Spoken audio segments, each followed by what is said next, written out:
I've always been fascinated by games with multiple versions across different platforms, and Splinter Cell Double Agent is one such fascinating title. It was the follow-up to Splinter Cell Chaos Theory, a game that is still widely considered one of the greatest stealth games of all time, so it had a high bar to overcome. The release of Double Agent is interesting in more ways than one, however.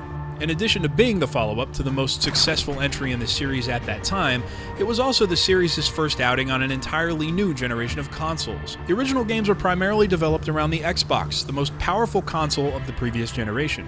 This would be its opportunity to use the new tech of the Xbox 360 and PlayStation 3 to bring the series to new heights, or so we thought. Instead, Splinter Cell's next-gen debut ultimately disappointed many fans. Gone were things like meters that let you know whether enemies could see or hear your every move. Now you just sort of had to hope they didn't. Every action in the game now had a large, context-sensitive menu that appeared. Not bad things really, but these changes indicated the game was going for more of an action movie feel than that of previous games. Indeed, it was strange seeing these changes just a year after Chaos Theory's release.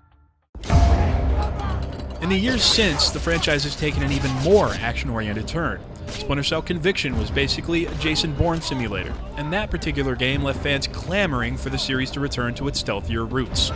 Then came Splinter Cell Blacklist, a game that, while excellent in its own right, and one that definitely does come much closer to hitting the traditional mark, was still not quite what fans were hoping for. But what many may not realize is that the next-gen versions of Double Agent were made by Ubisoft Shanghai, who also made the second game in the series, Pandora Tomorrow. Chaos Theory was made by Ubisoft Montreal, and they made the previous-gen version of Double Agent, a completely different game than the one Xbox 360, PS3, and PC got. In fact, it's a completely legitimate sequel to Chaos Theory and just about as good. Once again, the game was designed around the Xbox hardware, making it the definitive version. And while it shares key story elements and even some cutscenes with its next-gen counterpart, the levels in the Xbox version of the game take much longer to complete and offer a much less streamlined, more difficult, but ultimately more rewarding experience. This version of the game also released on other platforms, including the GameCube, PS2, and even the Wii, which I'll touch on in a second, but each is vastly inferior to the Xbox version. As you can see in this comparison, the Wii version lacks nearly all shadows, leaving the game looking incredibly flat. Also, none of these lights are dynamic, meaning you can't shoot them out or turn them off. And since things are always so bright, you practically never need to use your night vision. I'd also like to mention the complete cluster that is the Wii version's controls. Without analog sticks that click, or enough buttons in general, the team that ported the game had to get creative. Looking around is handled with the pointer, a decent enough solution, but then there's the aiming, with the reticle fixed to the center of the screen at all times.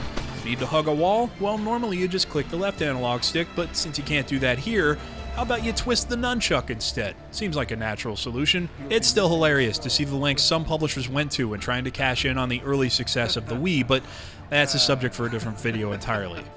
In conclusion, I just wanted to point out that if you're one of those people who have been begging for the Splinter Cell franchise to return to its Chaos Theory glory days, you may be in luck.